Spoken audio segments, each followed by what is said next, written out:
Okay, let's get going on our layout exercise. There's some instructions, and this is the instructions sheet that you can download from Moodle, of course. It's due on Thursday. Project folder, root folder, download 2 files from Moodle. We're going to start with the fluid one first, so I guess you could just download that one first if you want to. You're going to rename these files as usual with your last name. Open Notepad++, and I'm not going to go through the rest of these instructions on the screen. I'm just going to go do them. I suggest you watch the video and follow along with me, and maybe keep this instruction sheet on the side for you. So here we have the fluid one first, and I've got both of them open, but let's run this one. You'll see what we have is 1, 2, 3 divs. They are indicated for you with these dotted lines in different colors to make them even more apparent. And the idea is we want to put the links on the left in order in multiple columns, 3 columns, and this main Prometheus area in the middle, and the news on the right. If we looked in the HTML, which is down here somewhere, we have the links, div here, and the main div, and finally further down here, the news div. Got a bunch of stuff commented out, you can ignore that. And then there's a footer, actually, at the bottom too. Good. So what do? Well, the instructions say to set some widths first, and because this is fluid, it's going to be in percentages. So let's go ahead and do that. All of our CSS is going to be in this area here. So we're going to start with links and set a width. 22.5%, semicolon. I'm going to copy that. And I'm going to stick it down here, except this one's supposed to be 45, right? Whoa, missed that. Okay, good. And stick it here, and that's 22. Okay, so let's save and run that. Okay, I have my sizes set, but of course nothing is floated yet, right? And by the way, these are the outlines. Outline is a different function. It's a little different than border. It's really for illustration purposes only. And if they bother, you can get rid of them, or just leave them, it's fine. Okay, so each one of these we're going to say flow to the left. That way the links go to the left, and the main will go to the left, and then the news will go to the left, but it'll be furthest to the right. If we wanted to change the order of these, we could float them to the right. We could float some to the right and some to the left. Usually we float everything in the same direction and then stick some kind of spacing between them. So let's float left here. And the nice thing about this is I can just copy it and paste it and paste it and save and run. Okay, so this is flow to the left, flow to the left, flow to the left. But something's funny, right? This stuff down here, which was in the footer, is flowing up here now. And you should know by now that's probably a clear situation. We have to clear the footer. We could clear both, but we only did left. So we go down to the footer and we say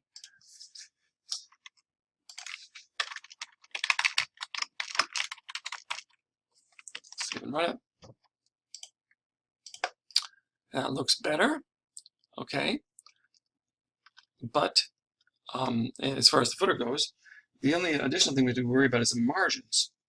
And then we need to also take care of the centering, right? Yeah. Okay. We're going to fix the margins on all 3 of these divs. We want to put 2.5% to the in between each of those spots. See, like 2.5% here. So we could make this. Why don't we do it? This is a little different from your instructions. We could do it to the left and to the right of the main. That would do it, right? 2.5%. Okay, let's try that.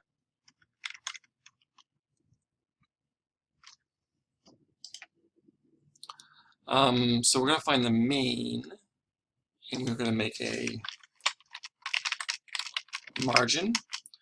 So the 2.5% is going to be the left and the right. The first one is going to be 0 for top and bottom, and then left and right is 2.5%. And we don't have to add any other numbers. We don't have to use all 4. We can just use 2 for this. And now we have the space in them. But we want to get some space over here too, right? Which would be another 2.5%. That's to the left of the links, right? So we could just do margin left if we want.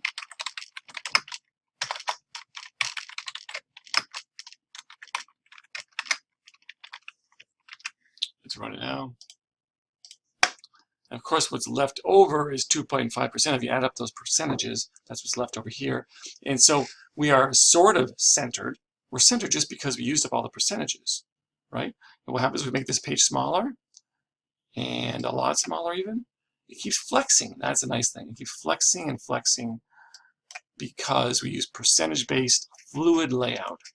So getting narrower doesn't matter, except that our text was going to get extremely narrow after a while. Okay, so that was the fluid float, and you can save this file and continue working as we move over to the fixed, which has got a wrapper to think about too. Okay, we're moving on to the instructions that refer to the layout fixed, and that's what this file is here. One thing you're going to see different is there's a wrapper. More about this later, but I just want to show you where it is in the HTML. It's been given a width of 960. It's going to control what you think of as the visible part of the page, although there's still margins outside of it. And this auto allows those margins allows us to become centered. Okay. On the other page we had a body and we had percentages for the left and right, which is what allowed us to have those margins established. We had that option anyway. Okay, so here we go. The wrapper, where's the wrapper? Here's the body, right? So what we think of as the whole page, but the wrapper is right inside. And of course it closes at the very end, just before the body closes. End of the wrapper div. There it is. So that's a little different. Otherwise, we've got these 3 divs. The order has changed a little bit. And news is first. So we're going to make that go to the left, and then main, and then links afterwards. So let's run. What's different here? Well, the wrapper is controlling the size of the visible part of the text, the content. And because it's on auto, we have this space established on the outside. You can use a wrapper with a flexible site too in some similar ways. You would be using percentages and so on, right? So there we go. And we've got those little dotted lines again as usual. So let's get started. Okay, we're going to be floating things. We're going to set widths. We know what our widths are going to be in pixels. We kind of have an idea about the kinds of widths we're going to use because we've got a certain size already set. We've got this wrapper set with a 960, so we have to work within that 960 with everything. So let's set our main to 440.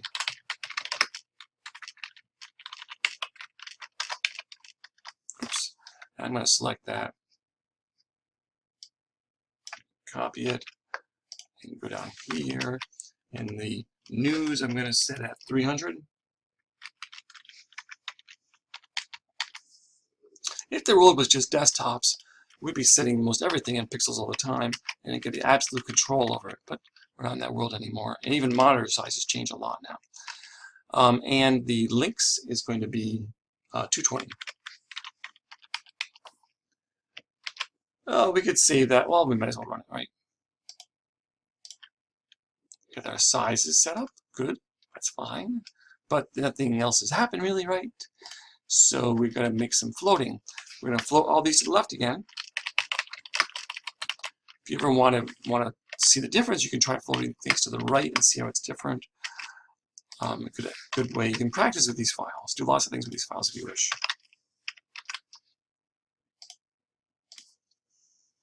Okay. So we did the floating, fine, but again, something strange is happening. You know what it is, right? It's this footer stuff is trying to float up here. It's a clear situation. We should tell the HTML to go back to non-floating, and here we are. So what can we do? We could do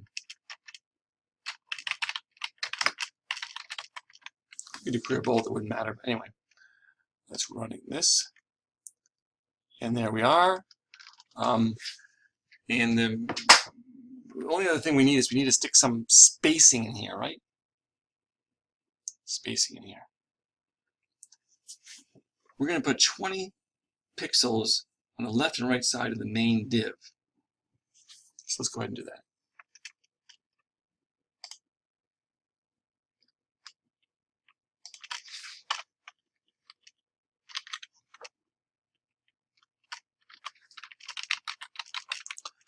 So top and bottom are 0, and left and right are 20 px.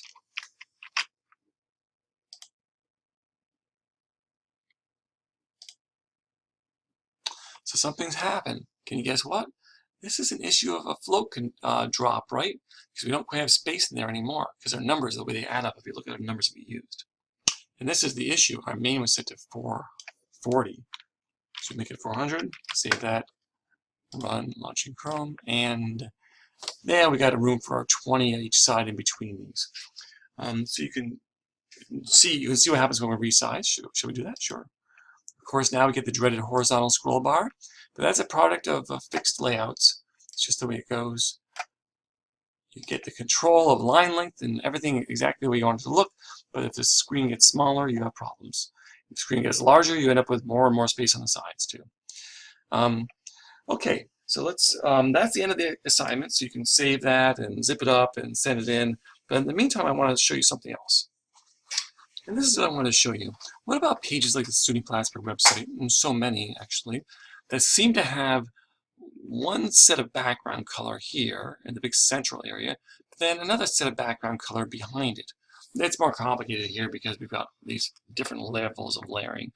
But just imagine, and in fact it's pretty common to have a big set of background color in one place, and then on the outside a different background color. Well, you know you can put a background color on the whole body, and you've been doing that all along.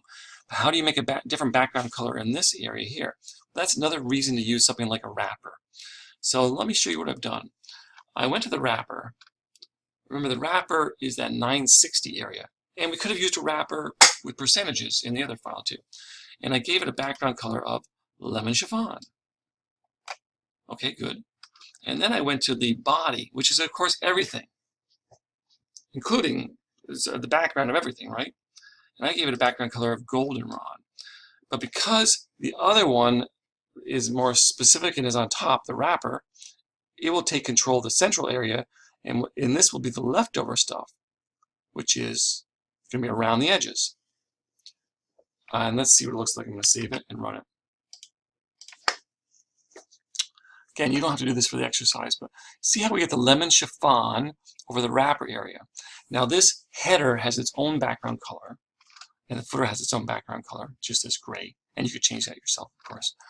But then see how the body area is actually now becomes, it feels like the margin, because it's what's left over, because the wrapper controls the center part. And it's this other color. So the way to get multiple colors in an area, like a single, one background color and then another background color, is to use something like a wrapper.